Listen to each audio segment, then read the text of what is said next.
ఇప్పుడు ఇది Facebook idea ఉంది కదా. ఈ ఫేస్బుక్లో మీరు చూస్తే ఎవరో అబ్బాయి ఫోటో వచ్చింది. నాకు ఈ అబ్బాయి తెలుసా? తెలీదు. ఎవరి దగ్గర నుంచి వచ్చిందో తెలుసా? ఏమని ఉంది అక్కడ? చదవనా మీరు మీ స్టూడెంట్స్కి, మీకు కనబట్లేదా? ఎవరో దాసరి అని వచ్చింది. నాకు వాళ్ళు ఎవరో తెలీదు. సో నేను ఒకవేళ లైక్ కొడితే ఏమవుతుంది?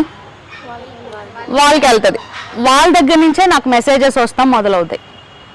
అర్థమైందా? నాకు తెలియని వాళ్ళ దగ్గర నుంచి నేను లైక్ కొట్టకూడదు. లైక్ కొడితే వాళ్ళ దగ్గర నుంచే నాకు ఇంకా మెసేజెస్ వస్తాయి. ఇప్పుడు ఫర్ ఎగ్జాంపుల్ ఇక్కడ చూసారా కమెంట్లు ఉన్నాయి కదా, వాళ్ళు డైరెక్ట్గా మనతో మాట్లాడటం మొదలు పెడతారు. మీరు ఎక్కడున్నారు అని చెప్తే ఏం చెప్తారు? నువ్వు మెసేజ్ పెట్టావు, అప్పుడు నువ్వు ఎక్కడున్నావు అని వాళ్ళు పంపిస్తే ఏం చేస్తావు? ఇది హాస్టల్ అని నువ్వు ఉన్న ప్లేస్ అస్సలు చెప్పకూడదు. ఫస్ట్ నీకు తెలియని వాళ్ళతో ముందు మాట్లాడకూడదు. అదేగా చెప్తున్నా. తెలియని వాళ్ళతో మాట్లాడొచ్చా? ఫస్ట్ అది వాళ్ళు చెప్పారని చెప్పి మీరు క్వశ్చన్ అడిగితే చెప్పేస్తారా మీ సమాధానం? నేను వినుకొండలో ఉన్నాను అని చెప్తారా? చెప్పకూడదు. అసలు ఫస్ట్ మెసేజ్కి ఆన్సర్ ఇవ్వచ్చా? ఫస్ట్ అది. అదేనా? ఒకవేళ ఇక్కడ నాకు ఇష్టం లేనిది ఏదన్నా వచ్చింది, అప్పుడు నేనేం చేయాలి అంటే, ఇక్కడ ఇంటూ కనపడుతుందా? ఇక్కడ ఇంటూ, ఇది ఒకసారి ఇట్లా మెసేజ్ ఇక్కడ ఇంటూ కనపడుతుందా? కనపడుతుందా? ఇష్టం లేని మెసేజ్ ఏదైనా వస్తే ఫస్ట్ ఇంటూ కొట్టాలి. ఏం కొట్టాలి?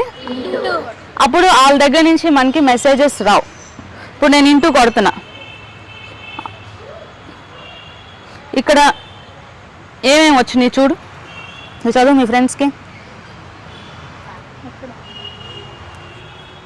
అర్థమైందా? రిపోర్ట్ అండ్ బ్లాక్ అని వస్తుంది. అర్థమైందా?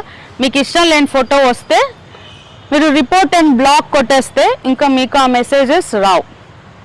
అర్థమైందా? సో మీరు ఎప్పుడైనా సరే ఫస్ట్ ఇంకోటి, ఇప్పుడు ఈ ఇమేజ్ వచ్చింది, నాకు ఇంట్రెస్ట్ లేదు, వెంటనే ఇట్లా అనేసేయాలి. దాన్ని చూస్తూ ఉన్నారనుకోండి, మీకు ఇంట్రెస్ట్ ఉందని అలాంటివే వస్తాయి. అంటే ఇలాంటి కాదు, మీకు ఇప్పుడు అమ్మాయి అబ్బాయి బొమ్మ ఇట్లా పట్టుకుని ముద్దు పెట్టుకుంటున్నట్టు అలాంటివి వస్తే ఇప్పుడు మీరు ఎట్లయితే తలంచుకుంటున్నారు, ఫోన్లో కూడా చూడకూడదు. అర్థమైనా? ఇట్లాంటి ఇన్ఫర్మేషన్ చూసినా సరే మీ ఆలోచనలు మారిపోతాయి. అనవసరంగా చూడకూడదు. So first report and block చేయాలి. అలాంటి మెసేజెస్ అసలు చూడటానికి కూడా ఇష్టపడకూడదు, వెంటనే పైకి తీసేయాలి.